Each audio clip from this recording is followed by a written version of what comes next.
No normal circumstances in this case. That was the missing witness from the Biden corruption investigation. His name is Israeli professor Dr. Gal Luft.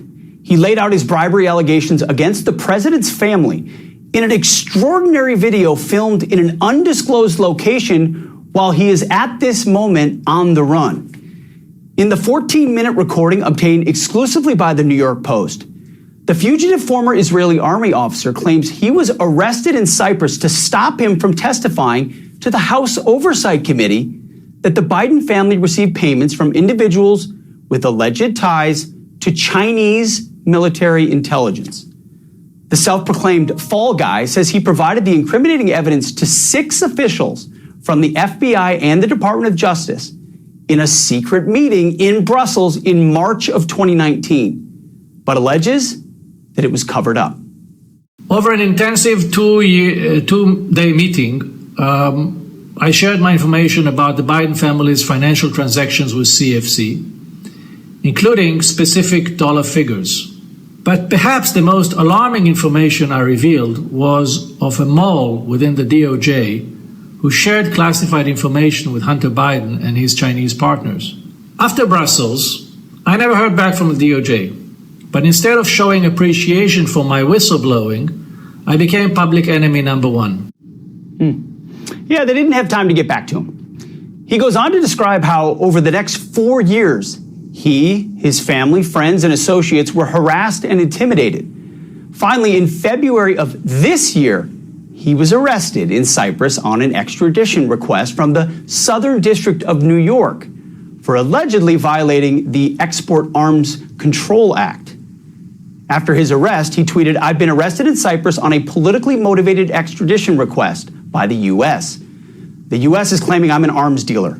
It would be funny if it weren't tragic. I've never been an arms dealer. DOJ is trying to bury me to protect Joe, Jim, and Hunter Biden." And he defended himself again in his video statement. I, who volunteered to inform the U.S. government about potential security breach and about compromising information about a man vying to be the next president, am now being hunted by the very same people whom I informed and may have to live on the run for the rest of my life. He says he's being hunted. I mean, those are strong words.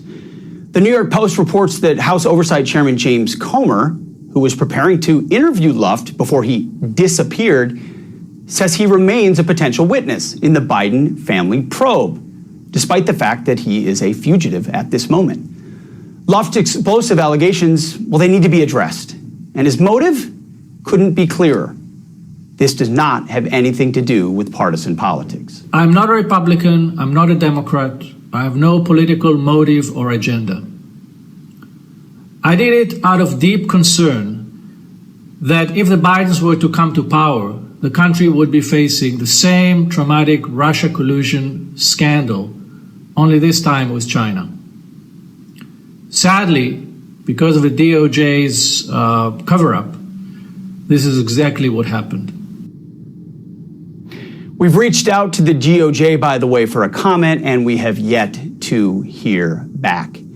Joining me now is Miranda Devine, a perfect guest for this tonight, Fox News contributor and the New York Post columnist who broke this story. Also with me is Mike Davis. He's the founder and president of the Article 3 Project. Miranda, I mean, fantastic scoop by you. If what Luft says is true, how does this change the course of the investigations, not just into Hunter, but into Joe?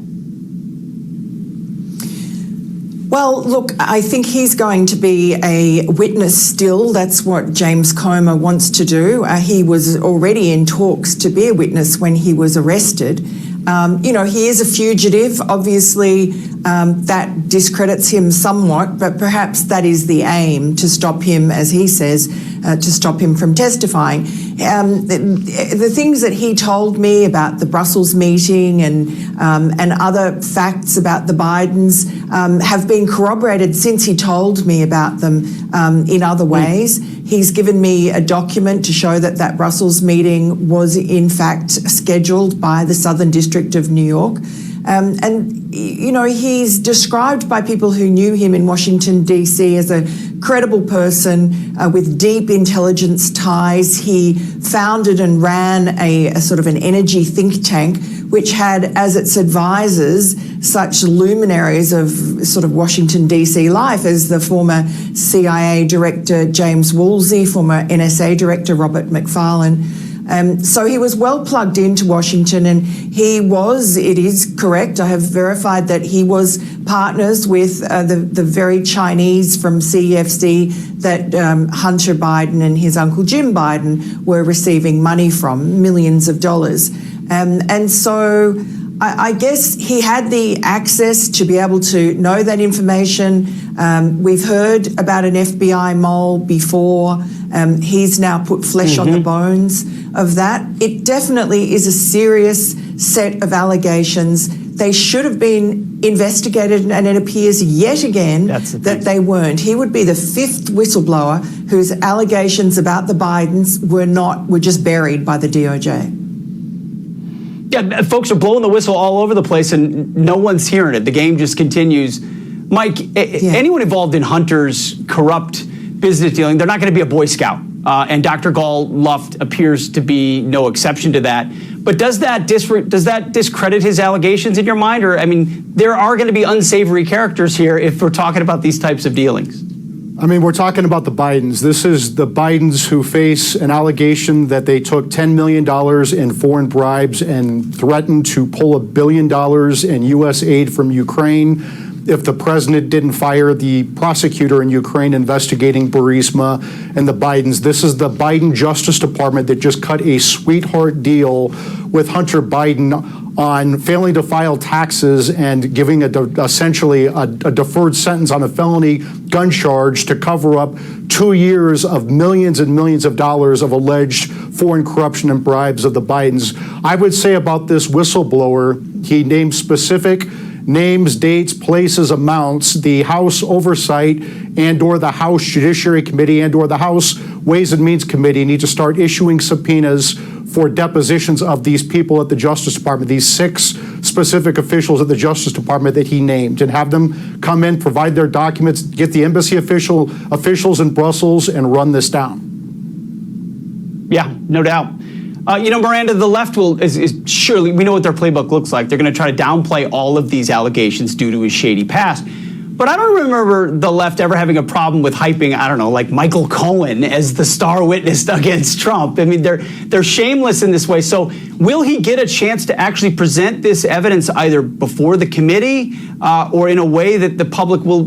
I mean, there's so much smoke here, Miranda. But the question is, does anyone ever hear the whistle blown? Look, he's on the run, and you heard him say he thinks he'll be on the run for the rest of his life.